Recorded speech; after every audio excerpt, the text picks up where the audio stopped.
Ever since I was a little kid, I always knew something was lacking in this world. I could never place my finger on exactly what that was, but all that changed when I came to America. One day I heard my aunt use the word empathy for the first time, and that's when everything made sense to me.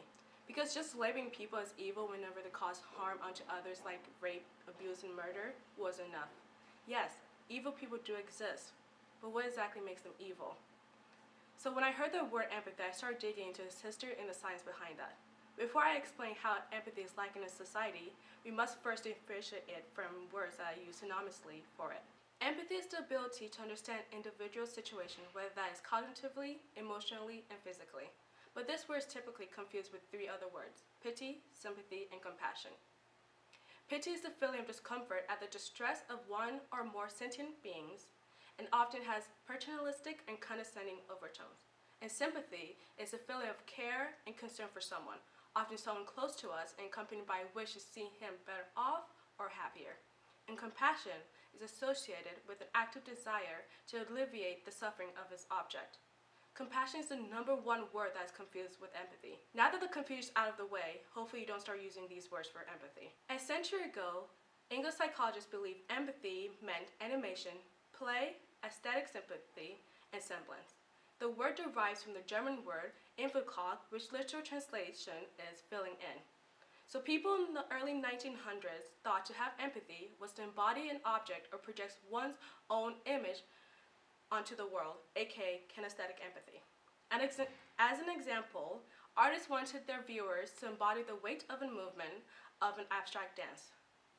To complete reject its original definition of empathy, filling in, projection, and kinesthetic empathy, experimental psychologist Rosalind Diamond Cartwright, in collaboration with her sociologist mentor Leonard Cartrell, conducted one of the first tests measuring interpersonal empathy, which she believed is the core concept of empathy. In 1955, Reader's Digest defined the term as the ability to appreciate the other person's feelings without yourself becoming so emotionally involved that your judgment is affected.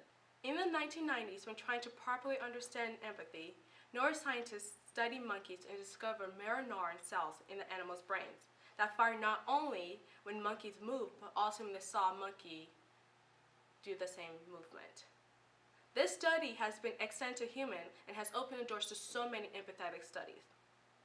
During the line of these experiments, three types of empathy emerged: either your cognitive empathy, social empathy, and empathetic concern.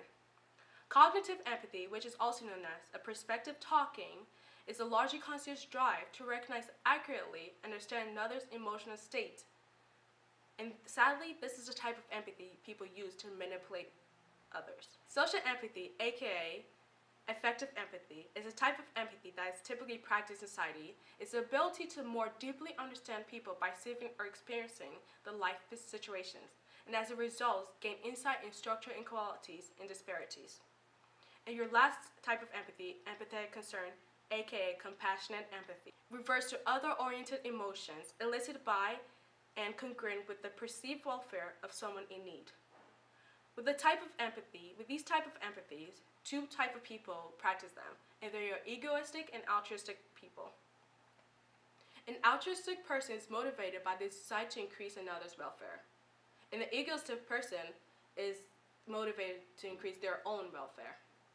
Now that we know the history behind empathy and how to differentiate from other words, let me answer the number one question we've all been waiting for. Is lack of empathy the root of all evil? Yes and no. Let's talk about our psychosociopaths, our zero-negative and zero-positive people, and those with empathy deficit disorder. Zero-negative and zero-positive was coined by Sarah Boham Cohen, whom I share common belief with. Evil cannot be the only explanation as to why people do horrible things. Empathy is considered evil if we are talking about psychosociopaths and those with zero-negative. One thing we must understand about a psychosociopath is that they do not lack empathy, not one bit. They lack compassion. They lack the ability to want to relieve you of said pain. Your zero-negative people are your pathologic group, which include your borderline personality disorder, narcissistic personality disorder, and antisocial personality disorder. And they are the type of people to inflict physical and psychological pain and are moved by that. And your zero-positive people include those with autism and Asperger's syndrome. And their zero empathy allows them to follow systemized nature, meaning they are drawn to patterns, regularity, and consistency. In turn, they follow the rules and regulations of civic life. Lack of empathy is not entirely evil when we talk about those with empathy deficit disorder, a term that was cultivated by Douglas LeBeer. It may seem as if they do not care about your pain, but they feel so much pain that it causes them physical pain. If empathy is both evil or not evil, does that mean we are born with it or taught it? The topic of nature versus nurture. Frans de Waal, a Dutch primatologist and ethologist, believes it's both nature and nurture. Empathy is nature because the ACC and AI of our brain are activated when we are in pain, but also when we see others in pain. Here we'll see a comparison of a normal brain with when the ACC and AI are activated and a psychopath's brain when empathy is involved. Due to their lack of compassion, these two areas of the brain are not activated. For nature is based on the environment we grow up in and the characteristics we pick up on. Now, why is empathy lacking in society? Studies show the greatest amount of empathy is shown towards those who resemble in race, economic status, culture, and background. Making see the lack of empathy in movements such as Me Too and Black Lives Matter.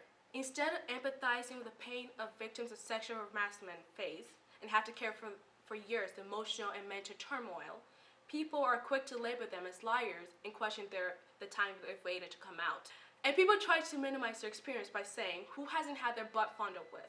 They're being too sensitive. People are quick to empathize with the predators rather than the victims. Living in a world lacking empathy, there are 9 ways we can cultivate empathy in our lives. But let's focus on my 3 favorite. Don't only actively listen to those who are closest to us, but distressed people are those we rarely talk to. Assume the role of those around us. Put yourself in their shoes. We become compassionate by exercising compassion. Hopefully knowing the definition of empathy and how to differentiate from other words and the science and history behind it, where do you see empathy lacking?